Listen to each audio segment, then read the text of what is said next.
Value zone hypermart Nandamuri Balakrishna గారిచే November 28న నాచారంలో గొప్ప ప్రారంభం. చలికాలం ఎఫెక్ట్ ఏపీఎస్ఆర్టీసీపై పడింది. దీంతో భారీగా ఛార్జీలు తగ్గాయి. చలికాలానికి ఏపీఎస్ఆర్టీసీకి ఏంటి లింక్ అనుకుంటున్నారా? ప్రస్తుతం అత్యల్ప ఉష్ణోగ్రతలు నమోదవుతున్నాయి. చలి వణికించేస్తోంది. రాత్రిపూట బయటకు వెళ్లాలంటేనే కాస్త జంకాల్సిన పరిస్థితి. రాత్రి వేళల్లో ప్రయాణాలు కూడా భారీగా తగ్గిపోయాయి. అందులోనూ ఏసీ బస్సుల్లో ప్రయాణికులు ఎక్కడం మానేశారు. దీంతో పలు రూట్లలో తిరిగే ఏసీ బస్సుల్లో సీట్లు ఖాళీగా దర్శనమిస్తున్నాయి. ఈ నష్టాన్ని నివారించే చర్యల్లో భాగంగా ఏపీఎస్ఆర్టీసీ బంపర్ ఆఫర్ ప్రకటించింది.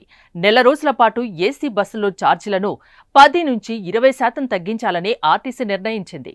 రద్దీ తక్కువగా ఉన్న రూట్లలో పలు ఏసీ బస్సుల్లో ఛార్జీలను తగ్గించేందుకు ముందుకొచ్చింది. ఏ రూట్లలో ఏ బస్సుల్లో ఛార్జీలు తగ్గించాలనే నిర్ణయాన్ని జిల్లా ఇన్ఛార్జిగా ఉన్న డీపీటీఓలకు అప్పగించింది.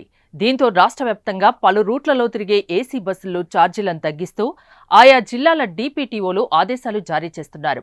విజయవాడ, బెంగళూరు మధ్య తిరిగే వెన్నెల స్లీపర్, అమరావతి బస్సుల్లో టికెట్ ఛార్జ్ 20% తగ్గింది. విజయవాడ, బెంగళూరు వెన్నెల ఏసీ స్లీపర్ బస్సుల్లో గతంలో ఛార్జ్ 2170 రూపాయల నుంచి ఇప్పుడు 1770 రూపాయలుగా ఉంది. విజయవాడ, బెంగళూరు మధ్య అమరావతి ఏసీ బస్సులో ఛార్జ్ 1870 రూపాయలు ఉండగా ఇప్పుడు 1530 రూపాయలకు తగ్గింది.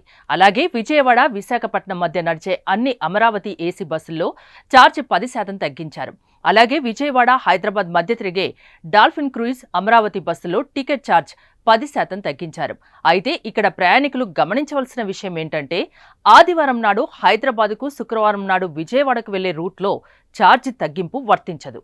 ఇక దీంతో పాటు మరో ఆఫర్ కూడా ఉంది.